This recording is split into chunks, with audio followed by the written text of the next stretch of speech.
You're listening to the really useful podcast. It's the Tech Podcast for Technophobes. We're back for a new run. This is our 6th set of episodes. We'll be here with you until Christmas 2020. I'm Christian Cawley, and with me is Ian Buckley. Hello, Ian. Hi, how's it going? Very well, thank you. And yourself? Good, yeah, nice to be back. Yeah, it's been a while since we've done a really useful podcast. Our last one was in March, so we can consider this some sort of escape from lockdown. And Ian, you haven't been on the show since 2019. Yeah, I've been away for quite a while. Yeah, it's good to be back and chatting about things again. Absolutely. Now, this week we are going to be looking at laptops. Yes, indeed. We're specifically how to buy a laptop and all things involved with buying a laptop, maybe helping you out with making the choice that you've been sweating over for several weeks. Because one of the most important things about buying a laptop is not to walk into your local electronics outlet and buy the first one that you see.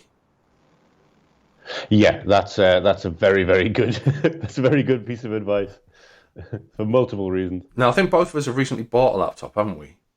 I've actually bought a couple in the last 6 months for two very different reasons, which I think is going to be one of the main themes of this podcast, really. Like, the main thing you need to think about when you're buying a laptop is exactly what you're buying it for. Yeah. Because there are definitely some really good all-round laptops that'll do more or less everything. But if there's one thing you find yourself doing more than others, it's definitely worth finding out what kind of laptop that will be good for that. Sorry. So identifying that is key, really, and it's one of the first things you should be doing. So basically, if your idea is Facebook, online shopping, maybe some word processing, then a budget laptop should do the job, shouldn't it? Oh yeah, absolutely. Yep. A budget laptop, and again, there's a lot to be said for kind of budget laptops, which are all, sort of work a little bit like tablets as well. You move into sort of Chromebooks in that regard as well, but They are incredibly powerful these days, and that's something I'll probably chat on a little later in the show. I had a very nice experience that I wasn't expecting with a Chromebook recently. That sounds absolutely yeah. Anyway, that's like a weird thing to say. No, yeah. So there are, generally speaking, 3 types of laptop that you're probably going to find promoted to you as you go into an electronics store. There'll be the Windows laptop, there will be a Chromebook, and there will be MacBooks. Now, the MacBooks are going to be at the top end, even for the most basic version. They're going to be at the top end of your budget, more than likely, or even completely out of budget. Chromebook and Windows tablets will span budgets. Now, there are, as we said, various reasons, and we've looked already at how telling you that you need to make a decision early on what that purpose might be. And, it might be browsing online shopping, it might be for homework, it might be for working from home as opposed to school homework, it might be as a desktop replacement. Desktop replacement tablets aren't as common as they were 4 or 5 years ago. There was a kind of a spate of desktop replacements, huge laptops, beg your pardon, not tablets, that are quite bulky and heavy. I've got one upstairs. It's a HP. It's a 17-inch thing. It's got like the full-size keyboard, and it weighs about twice as much as the laptop that I'm using at the moment. It's a real weighty thing. Yes. Yeah, and then you've got the gaming laptops right at the top end of the spectrum, and proper multi-power user things.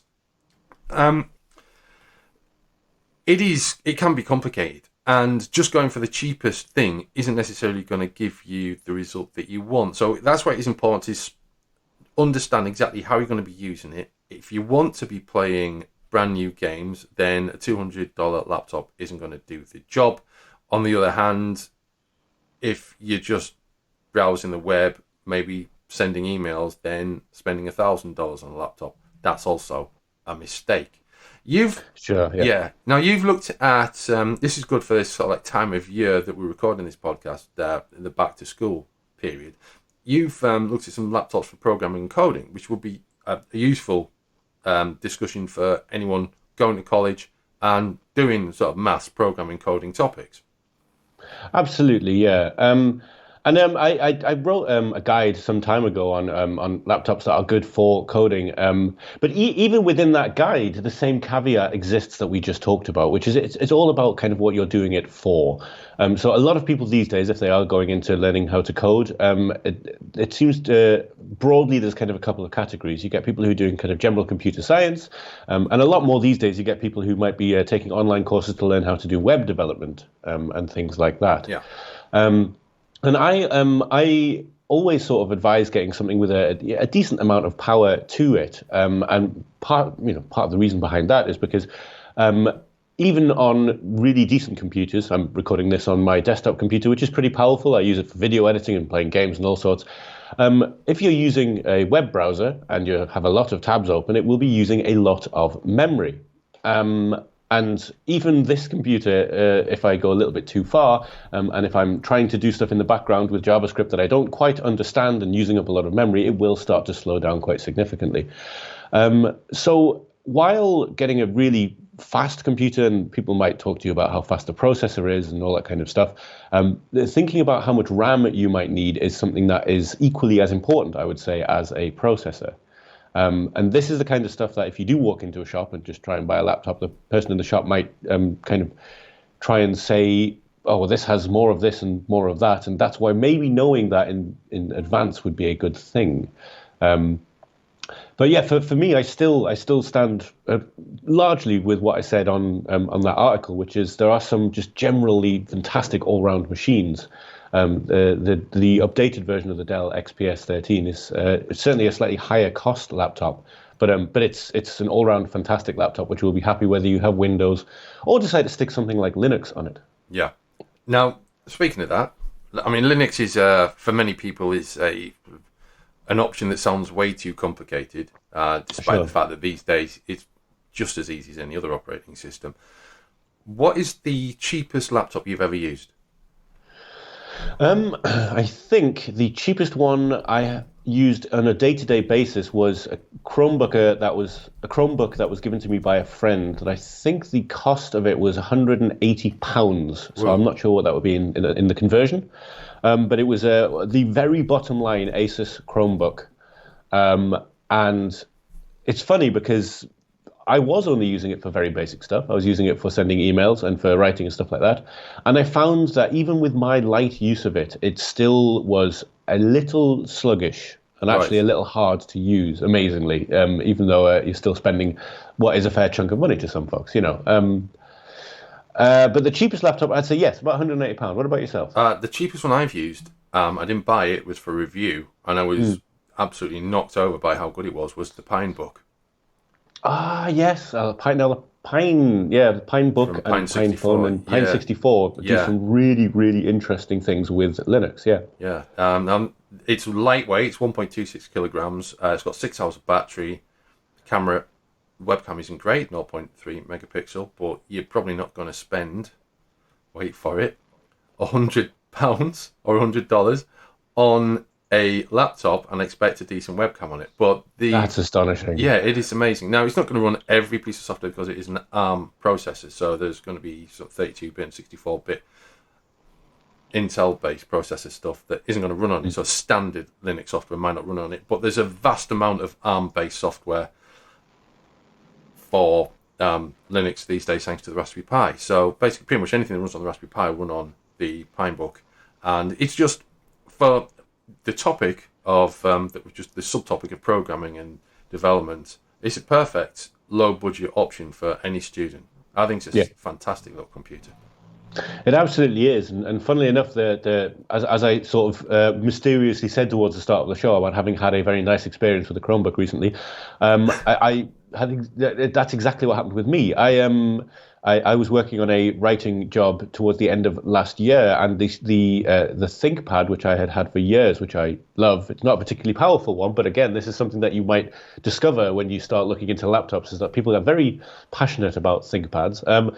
Mine just died in the middle of one day, and so I had to run out to a computer store and do pretty much what you said at the start of the show, which is not to do, is to run in and buy the first one you see. Yeah. But I got very lucky. I got an Asus Chromebook, the R3, I believe, the Asus R3 Chromebook, I believe it is called. 13-inch Chromebook with a yoga hinge, so you can turn it into a kind of tablet. And was going to use that as my general writing machine. And it was my first real foray into Chromebooks, so I really kind of learned how to use one, used it as my daily driver. And I discovered that using the Linux subsystem that comes with Chromebooks, and again, this is the same, this is an ARM-based Chromebook, so it doesn't have your Intel 64-bit operating system on it. And yeah, using the Linux subsystem in my spare time when I wasn't writing, I followed an entire course on how to learn full stack development using React and JavaScript and all that kind of stuff. Because yeah, it's a very serviceable Linux subsystem on the computer. So, well, but the thing about it, the main thing, and again, this comes back to our original point, know what you need it for, is I was working in an office at the time. I would charge that laptop in the morning, put it in my bag with my power adapter, and I would never get my power adapter out. It would last for the entire day with just continuous use, which is something that I can't say for any other laptop I've ever owned. No. It was fantastic. That's really good. That is really good. Now, you did mention there that people do kind of get very passionate about laptops. Yes. Equally, I think people also get very passionate about laptops that they've disliked. Oh, for sure, yeah. Okay. Have you had a laptop that you thought, there's absolutely no way I'm going near that laptop or even that company again? Yes, but this happened twice, but there's actually two sort of caveats because Okay. I have in other ways in the past disliked something so much I would never go back to that company again. I think maybe I've grown up a little bit now and realized that sometimes even large companies with huge R&D budgets make mistakes. But I once had a Toshiba laptop which was supposed to be every kind of incredible. Unfortunately, I cannot remember the model number, and we're talking some years back, maybe 8 or 9 years back now. But it had a large screen, and it was supposed to be blazing fast and have all the RAM, this new kind of offset touchpad with a special grip on it that would make it easier to use. The touchpad was dreadful, the battery life was dreadful, the screen was awful. It was hanging and slow. It was full of horrendous bloatware. And for those of you that don't know, bloatware is anything that is installed on your computer by the manufacturer that isn't part of its operating system. So if you ever turned on a new computer and it has all of these icons for programs that come from the company that makes it, that's bloatware. And that put me off Toshiba for some time. I have no idea if their laptops are any better now, or even if they are still making them. I haven't kept up with that. And the other one, and again, big caveat on this, because I've actually had some great experiences with them in the past, but I've had a MacBook and it was fine. I've had an iMac and it was fine. I've had one MacBook Pro and something went wrong with it every single week. Ooh. And after 6 months, I gave up because they said I need to spend an additional 1,100 euros on it to get it working again. And that's not necessarily a problem with the way Apple have manufactured it, although there are those on the internet that would argue with that. It's more a problem with the way Apple allows people to repair laptops. But here is probably not the time to get into a discussion about right to repair. Not this week, no. I've had some bad laptop experiences. I've used a ThinkPad many, many, many years ago, back in the early IBM ThinkPad days. So I wouldn't include that in my bad experiences. But I did have a Lenovo laptop a few years ago, and this was right in the middle of the time when it was revealed that Lenovo were kind of packaging phishing malware thing. Yes. There was a big hoo-ha about it. There was software installed, essentially malware, pre-installed by Lenovo on their laptops. And then I kept using it after removing all the software. And not long after that, probably within 6 months of all that happening, the hinge just completely broke. Huh? Just fell apart almost, like it crumbled, like it'd been turned to stone and then just crumbled into dust, which was a real disappointment, which really put me off after what already happened with Lenovo. That really put me off ever going near Lenovo again. And I've also, this laptop I'm using now, which is a Dell G5 5505 SE. There's a review coming for this on MakeUseOf soon, so you can check it out. It's a budget gaming laptop, essentially. Before I got this, I was using an Asus 504FX, and it died about 18 months ago. So I sent it away for repair, they sent it back saying there was nothing wrong with it, booted up perfectly fine. And then about 6 months ago, it died again. So I didn't send it away because I sent it away last time. There's nothing wrong with it, and I'm still waiting for it to start working again. Basically, Yeah, because they say there's nothing wrong with it. Yeah. So I probably won't go near another Asus laptop. Apparently, this is a problem endemic with a particular range of Asus laptops. So I'm not going to go into the technical details about that, but I don't go near Asus laptops anymore, which is a bit of a shame because there's some good-looking ones out there, but. It's best to stay away from stuff that you're not confident about. I think, isn't it? Oh no, for sure, and that's definitely one of the things that you're going to find is a problem if you're searching online and trying to find, if you just any kind of Google search onto what makes the best laptop, you will find some conflicting advice, and especially if you dive deep into Reddit, you will find some very passionate people in every direction. But there's definitely something to be said for this idea of kind of working out what you do and trying to find out what other people in that field are using as well. Because while you may not be able to afford the same thing that someone who is kind of got a salaried wage, who's getting a machine from their work uses, knowing if, for example, most of the people in the field you're moving into use, as you said before, Linux. I mean, if you're moving into computer science, you might find that that's true. There are computers that are known for working well with Linux, or even just a computer that you will be putting Linux on, so you will have just looking for a decent processor and a decent amount of memory is definitely worth thinking about. Apple, I think, is a really interesting one because it is, out of every computer manufacturer, they're definitely the one that splits opinion the most. Yeah. And of course there's there's the basic reason of which they are incredibly expensive, and that's obviously tough if you are on a limited budget and looking into getting something for day-to-day use. But there's the argument that in the past I've always sort of riled against, and again I feel like I'm softening up a little bit, which is people kind of say, yes, but everyone uses these computers, everyone uses Mac OS, everyone uses that ecosystem, so it's worth getting into it now. And again, I've just noticed this thing that almost everyone I've actually worked with in physical space in the last couple of years, whether they're programmers or whether they are writers or whether they're designers, they almost all use Apple computers. But I think it is very telling that almost all of those people have worked for a company with a contract that means they get a computer along with their job. And everyone I know who is a hobby developer, or everyone I know who is just learning, or everyone I know who is just tinkering and doing their own stuff, usually has just another kind of laptop which they have either put Linux on or running in there whichever way they want to. Yeah. And yeah, again, a lot of those people probably have a PC at home or a console for playing games on. And if you're looking at playing games, you can forget about Apple straight away, because people say you can game on a MacBook Pro. I would argue that is a fool's errand. Yes, most definitely.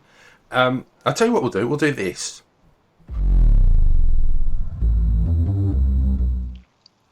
I like that. Now, that's cool. Obviously, we talk about laptops. There is a kind of side to this. If you go into a shop and you're looking at laptops, you are going to find there's going to be a lot of tablets there, and then there's going to be hybrids. You're going to run into the Surface, Microsoft Surface tablets / laptops, and various similar devices, tablets with keyboards attached. They range, like laptops, across a vast different selection of prices. So there's a budget Surface, which is around $300-400. Then you've got like the basic Surface Pro. Then you've got the top end Surface Pro, which is going to be like $2,000. So, what were your feelings about this? I'm personally, I would suggest that maybe these aren't ideal devices, even at the budget stage, because they're so small. And while they might do what you want them to do, you have the problem with, if there's issues with the keyboard, then you've got to sort out a new keyboard, or as a standard laptop, it does come with a keyboard, and if there are issues with the keyboard, you do run into trouble there as well. But the whole Surface thing does seem to be more geared towards portability than, certainly at budget level, than any sort of realistic productivity. Oh, for sure, yeah. I've got limited experience with this because For a short time, I was working. Well, a very long story short, I ended up spending a little bit more time visiting England than I meant to a little while ago. I had to stay over there for some family issues, and so I was using a computer that wasn't mine, and that was a Surface, and that was a. I can't remember exactly what range it was, whether it was the completely budget one or middle range one. But I had absolutely no problem with the way it ran. I actually was quite impressed with the speed in which the Windows operating system ran and all that kind of stuff. But as someone who, for everything they do on a daily basis, whether it's my work as a writer or whether it's my hobby as a developer, I need to type all the time. Yeah. And I am yet to find an attached to tablet keyboard that I can type on for more than a few minutes before I really start missing a normal laptop keyboard. Yeah. And bear in mind, when I say that, I mean a normal laptop keyboard. And again, that normal laptop keyboard is a million miles away from the mechanical keyboard that I use on my desktop. But for contrast, again, going back to that Chromebook I was talking about, that Chromebook was relatively cheap. But even though it was a cheap Chromebook, it had a keyboard that was designed to be a keyboard. It was in the aluminium shell of the case. Sure. The keys were, while plastic, they had a decent amount of movement on them.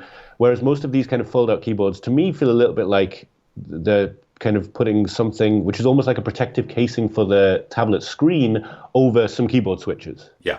And they don't feel particularly good. So, which isn't to say that these things don't have their place. And I'm sure there are some people out there who are listening to this podcast who use one of those on a daily basis and have no issue like that. But that's the one thing that I never really could get into those things for the simple fact that I need a decent-ish keyboard. Yeah. And outside of, I can't think of anything else that comes close to being as bad as those for typing on. When I review laptops and tablets, I try to write the article on that device. Yeah, so great idea. You're getting a good idea of how good it is and how good the keyboard is. When I reviewed the Surface Pro 2 or 3 years ago, it was a reasonable experience, but the review took probably 2 days to write. I couldn't have done a whole week with such a small keyboard, so I've got quite large hands. I'm 6'2.5", so I've got quite large hands, and those keyboards are quite compact. So and they are kind of like, they are, as you say, there's the fabric element, there's this folio quality to these keyboards, isn't there? So you just folding it up, it's like the size of a magazine or some sort of thick pamphlet, and you put it in your bag and you go. They are a different experience to laptops as well, because you've got fewer ports. You've probably got the same level of connectivity, but you've got fewer ports, so you've got less opportunity to connect devices via USB. You've got to rely on Bluetooth. They have their place, but I think steering away from them, unless you have a very specific productivity and portability requirement, steering away from Surface or one of the similar. My wife uses a Lenovo, which is very similar to the Surface, even has the same snap connection for the folio keyboard. So you basically stay, if you can, steer away from those and aim towards standard laptops. Now, my mum is using, partly on my recommendation, also there was a budget requirement of around £250, which I think is $330, that sort of neck of the woods. A laptop. She uses a HP. It is perfect for what she needs, which is basically Facebooking my sister, communicating with other members of family, writing notices for the church, online shopping, and some online banking. $250. It's perfect. And I think for most people, we'll say $300. But for most people, that neck of the woods, that budget area, I think that is the optimum, isn't it? You go into a shop, you have standard requirements. The $300 laptop should be the one that works for you in a majority of cases, and if it doesn't, then perhaps you haven't been 100% certain about what you need it for, and the salesperson hasn't found the information from you. Exactly. I think there's definitely something to be said for that, in terms of that there's no reason why you can't get a usable computer for around about that price, depending on what you need it for. And a large problem not a large problem, but definitely a problem that has come from the rise of these hybrid laptops and the fact that, especially this year, this emphasis on having your laptop as a communication machine, which seems to be sort of moving away because so many people are working from home. We're sort of moving away from just your smartphone being a communication device. Now your laptop has to be one, and a lot of there's a lot of push about how this can be. I remember seeing an advert about how you needed a yoga hinge on your laptop so that you could put it in the right position for meetings. And no, you don't. You don't. That's marketing. It's their job to come up with that kind of stuff. Don't fall for it. But yeah, for almost all uses, unless you need some decent processing power, if you're going to be doing gaming, you need to spend the money and get a gaming laptop. If you're moving into media, if you're, say, an art student or a film student who's going to be doing quite processor-heavy things on your computer, that, again, you may want to start thinking about something like a gaming laptop because here's a perfect example. I have never actually owned a gaming laptop, but the few times that I've worked professionally as an editor on site, I've used laptops from companies who just kind of have them on spec. They have a big warehouse full of things that you can use and just say, grab what you need. And I use Adobe Premiere Pro for making videos, and Adobe Premiere Pro has this thing which allows you to use CUDA. Now, it doesn't matter if you don't know what that is, but when you turn it on, everything goes much, much faster. And that's because instead of your computer and your CPU thinking about the video editing, the GPU or the graphics card is doing it for you instead. If you're going to be doing any kind of video editing or any kind of gaming, anything that needs that, then yes, you want to be looking for a gaming laptop and spending a lot more money because the graphics card alone can be quite expensive. Yeah. Because we're talking about getting laptops for around the $300 mark, and if you don't need anything that's particularly intensive, that's a great idea. But just the graphics card alone in my editing machine costs £450. Whoa! And so to expect to be able to do any kind of high level stuff for less than that is difficult. Although having said that, that was some years ago that I got that. I mean, I'm sure the technology has moved on. Yeah. I'm kind of excited and terrified about the prospect of having to build a new editing machine. Anyway, that's off topic. That is off topic. Now, as we mentioned, you go into the store, you see Windows, you see Chromebooks, and you see Macs. Yeah. Macs are expensive, aren't they? There's no bones about it. You're paying for a product of a particular kind of image and style and quality. Yeah. In some ways, it might be likened to a fashion item, fashion and productivity in one, perhaps. I don't know how you want to define it, but there are various alternatives. You've got MacBook, you've got MacBook Pro, you've got MacBook Air. One's going to be right for someone, another one's going to be right for the other person. They've got varying ports, they've got varying sizes available, varying processors, and if the vast selection of laptops isn't already complicated enough, you look, you think, I want an Apple, you go in, and then boom, there's like, I don't know, 9 or 10 different models of Apple laptop. It doesn't make it easy, does it? It doesn't really make it much easier. I'm going to say something now which will probably annoy anyone listening who really does like Apple products, but it's something that I sort of believe is that the variants of MacBook Air and just MacBook, they were essentially meant to be kind of the same idea, really. The MacBook, as in the modern version of the MacBook, because again, confusingly, there was an older version of the MacBook which was the ubiquitous MacBook that you would have seen around 10 years ago, the white plastic-shelled MacBooks that everyone had. The modern version of the MacBook was sort of designed to replace the MacBook Air. They're both very lightweight. They're both not quite as powerful. They have decent battery lives and very nice screens. But if you're going to be doing anything processor intensive, if you work, you may be able to get away with doing some basic image manipulation on it. And I mean, everything looks beautiful. You'll be able to watch things in 4K and all kinds of word processing, email, all that kind of stuff. It's great. But in my mind, and here comes the part that annoys people, they are glorified Chromebooks. They are low-powered laptops which use Mac OS. Hang on a minute. We should have something for that. Oh, God. I'll try this one. Oh, you're going to have so much fun with that new pasta. That's fantastic. This is the best addition to the show. Oh my!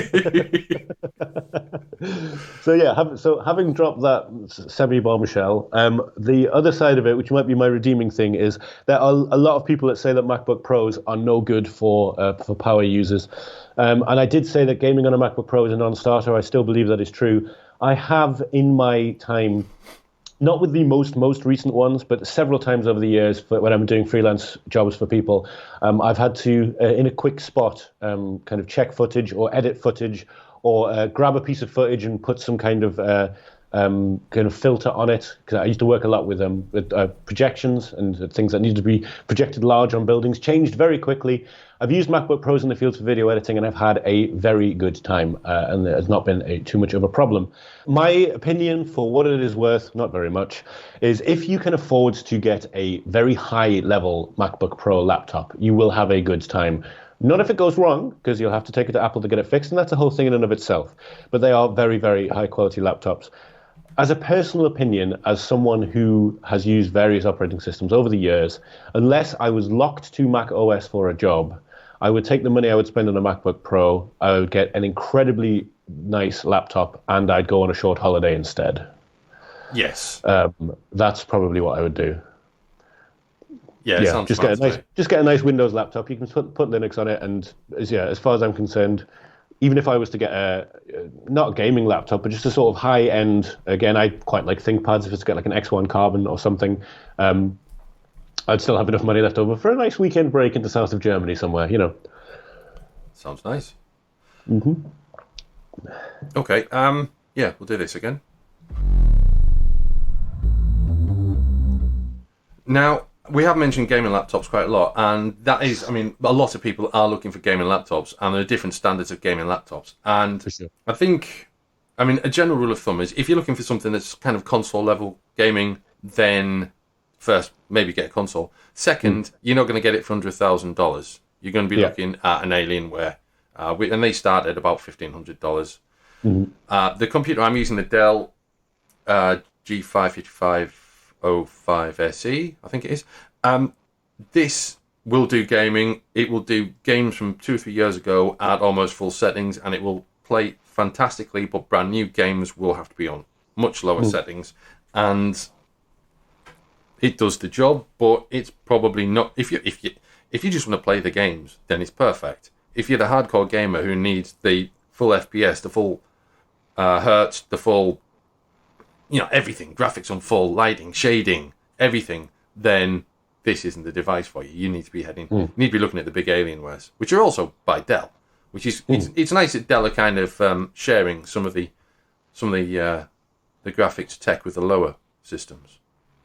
Yeah, that's a trend actually that we've been seeing for a little while. Because when we covered IFA a couple of years ago with Make Use Of, which is here in Berlin where I live, that was very obvious even on the floor there. That when you went into the Alienware / Dell section, all the people talking about it were making very clear that they were really trying to sort of I can't remember the exact word they used, but kind of normalize this tech across. Everything, and not just in the computers. I mean, they were talking about this mad high refresh rate gaming monitor that Dell had, and you'd think they'd want you to buy the super expensive one, but they were really making a lot of noise about the super cheaper version, which they had just released, which had much the same tech in. Obviously, it wasn't quite as good, and yeah, it certainly seems like. I don't really know enough about the entire field of gaming laptops to say that they're doing it better than anyone else, but it's certainly pretty compelling. Okay. Yeah, I mean, have you had your hands on any other sort of gaming laptops as such in recent years? Because as I say, apart from that one, I think it was an Asus that I used on a job a while ago. It's the one brand of kind of laptops that I haven't got much direct experience with because I've always been a desktop gamer. Yeah, well, the one I was using before this was an Asus, and that was the 504FX, and that was pitched as a gaming laptop, and it was pretty good. I was pretty happy with it, but it's. I mean, I'd still be using it now if it hadn't have died, but it wasn't great at playing certain games that require, the big power draw, the big graphical requirement, like Call of Duty World War II. It was hopeless at that. Whereas Minecraft, fine.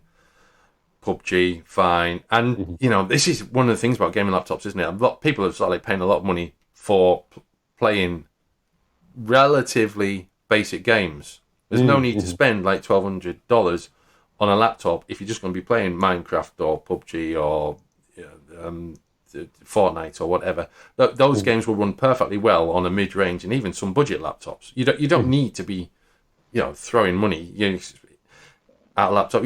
As you say, buy the budget laptop and have a break with it in the countryside with your unlimited 5G. Play online in a shack or something. So yeah, I've used an Asus, but I think this is one of the key problems. It is very difficult. Maybe try and get back to the point of the podcast. It is very difficult to choose the right laptop. Yep. But one of the things I've noticed, we've got a couple of guides I'll make use of for choosing laptops. One of the things I've noticed here is we have a guide for the best computers for students. Now in this, we've got an Apple MacBook Pro. We've got a Microsoft Surface Pro, and they're good choices, not particularly affordable. We've got the Acer Chromebook 14 bundle, which isn't the cheapest. We've got the Lenovo Yoga. And these are all very good laptops that cover all sort of budget levels. Yes. And I think that maybe there is something to say for the budget being as important as the usage. Yes. And it's very easy to get distracted by one or the other, but they're complementary, aren't they?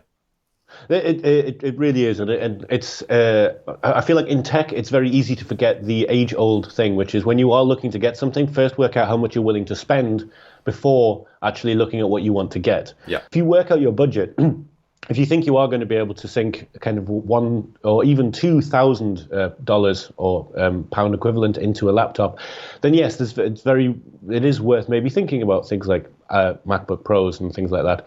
But again, once you've worked on the amount, you think to yourself, do you need Mac OS? Is this something that you need for your work, or are you just familiar with it and that's what you like the most?